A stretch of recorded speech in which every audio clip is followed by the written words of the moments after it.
درود بر همه شما عزیزان، وقت همگی بخیر.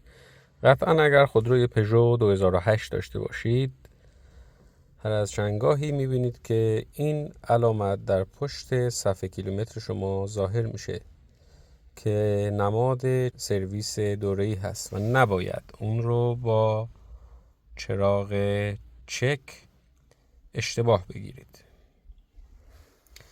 حال میخوایم به شما آموزش بدیم که چطور زمانی که با روشن شدن این چراغ مواجه شدید، خودتون با چند حرکت بسیار ساده اون رو خاموش کنید. برای خاموش کردن چراغ سرویس دوره‌ای سوئیچ رو یه بار باز میکنید، مجدد میبندید. حال بر روی این دکمه‌ای که ست نوشته شده و علامت آچار سرویس دوره‌ای هم مشاهده میکنید نگه میدارید.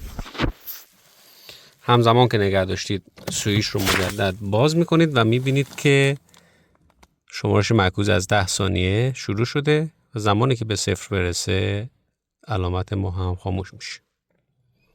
خاموش شد. و یه بار سوئیچ رو میبندید و ماشین رو میتونید روشن کنید.